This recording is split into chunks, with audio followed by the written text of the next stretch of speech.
দুঃসময়ে যারা আমাকে মেন্টালি সাপোর্ট দেয়, আমার পাশে থাকে, তাদেরকে আমি মনের ভিতরে খুব যত্ন করে রেখে দিই। সো হ্যালো এভরিওয়ান, আসসালামু আলাইকুম, welcome back to my another blog. আশা করি সবাই ভালো আছেন, আলহামদুলিল্লাহ আমিও ভালো আছি। আজকের ভিডিওটা সকাল থেকেই শুরু করব। তো আজকে সকালে এমনিতে কোনো নাস্তা তৈরি করিনি, শুধু ডিম রুটি বানিয়েছিলাম আর সাথে চা। তো ওটার ভিডিও করা হয়নি। তো ডিম রুটি প্রথমে সকালবেলা আমার ছেলের জন্য বানিয়েছিলাম। আজকে আমার বড় ছেলেটার পরীক্ষা, তো ওকে আগে ডিম রুটি বানিয়ে খাইয়ে মাদ্রাসায় পাঠিয়ে দিয়ে পরে আমরা আবার নাস্তা বানিয়ে খেয়েছিলাম। আজকে ওর মডেল টেস্ট পরীক্ষা, যেহেতু কয়েকদিন পর বার্ষিক পরীক্ষা শুরু হয়ে যাবে, তাই এর আগে একটা মডেল টেস্ট পরীক্ষা নিচ্ছিল স্যাররা। তো এদিকে ওদের পাঠিয়ে দিয়ে সকালে নাস্তা শেষ করে দুপুরে রান্না করার জন্য চলে আসলাম। তো কিছুক্ষণের মধ্যে আমার হাজবেন্ড এই কাঁচা কলাগুলো নিয়ে আসলো। তারপর ভাবলাম যে কাঁচা কলা দিয়ে ইলিশ মাছ দিয়ে রান্না করে নেই। তো প্রথমে এখানে আমি একটু ডাল বসিয়ে দিয়েছিলাম। আজকে ডাল ভুনা করে নেব বা ডাল চচ্চড়ি যেটাই বলেন। তো ডালটা আমি প্রথমে একসাথেই পেঁয়াজ রসুন দিয়ে বসিয়ে দিয়েছি, হলুদ দিয়ে। যেহেতু ডালটা ভুনা করবো তাই এভাবেই বসিয়ে দিলাম। তো ডালটা রান্না করা হয়ে গেলে এদিকে আমি মাছগুলো কেটে নিয়েছি আর সাথে কাঁচা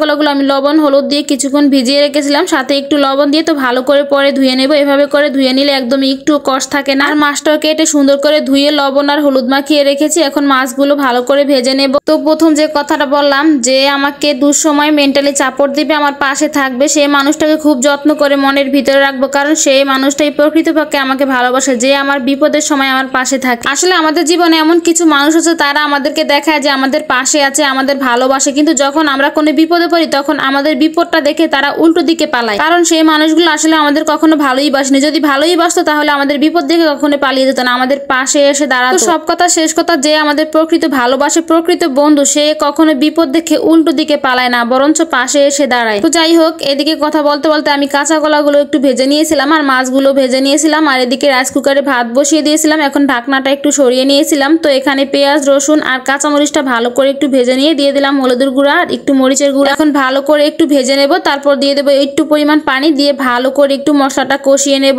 এখানে আমি কাঁচামরিচের পরিমাণটা একটু বেশি দিয়েছি আর মরিচের গুঁড়া হালকা একটুখানি দিয়েছিলাম। তো ভালো করে কষানো হয়ে গেলে কাঁচা কলাগুলো দিয়ে দিলাম। আজকে আমি অন্যরকম ভাবে কাঁচা কলাটা রান্না করছি, একটু ভালো করে ভেজে নিয়ে তারপর রান্না করতেছি। তো কাঁচা কলাটা কষানো হয়ে গেলে পরিমাণ মতো ঝোলের পানি দিয়ে দিলাম। এখন হালকা ভাবে একটু নেড়ে চেড়ে মশলার সাথে মিশিয়ে দিয়ে তারপর ভেজে রাখা মাছগুলো দিয়ে দেব। আজকে আমি কাঁচা কলার সাথে একসাথেই মাছগুলো দিয়ে দিচ্ছি, কারণ হচ্ছে কাঁচা কলাগুলো যেহেতু মাছের সাথে আমি খুব সুন্দর করে ভেজে নিয়েছিলাম, কাঁচা কলাগুলো এমনিতেই সেদ্ধ হয়ে গেছে, তাই যদি পরে মাছগুলো দিতে যাই কাঁচা কলাগুলো একদম গলে যাবে, তাই আমি একসাথেই মাছগুলো দিয়ে দিলাম। তো মাছগুলো দেওয়ার পর দেখলাম যে আর একটু পরিমাণ পানির প্রয়োজন আছে, তো আমি আর একটু পরিমাণ পানি দিয়ে দিলাম। আর এখানে আমি সবটা পানি গরম পানি ব্যবহার করেছি। গরম পানি দিয়ে যে কোনো রান্না করলে রান্নার স্বাদটা দ্বিগুণ হয়ে যায়। আর আমার তরকারি কালারটা একটু হলুদ থাকার কারণ, যেহেতু আমি কাঁচামরিচ দিয়ে রান্নাটা করেছিলাম, সামান্য পরিমাণ একটু মরিচের গুঁড়া দিয়েছি, তাই হলুদ হলুদ কালারটা দেখাচ্ছে। আমার কাছে এই কালারটাই বেশি ভালো লাগে লাল কালারটা চাইতে। তো আফুরা, তোমাদের কাছে কি মরিচের গুঁড়া রান্নার কালারটা ভালো লাগে না এরকম কাঁচা মরিচের রান্নার কালারটা ভালো লাগে? অবশ্যই কমেন্ট করে জানাবা। আর এখানে কিন্তু আমি কাঁচা কলা আর ইলিশ মাছের সাথে কিন্তু একটু ধনিয়া পাতাও দিয়েছিলাম। তো আজকের মতো এই পর্যন্তই, আল্লাহ হাফেজ।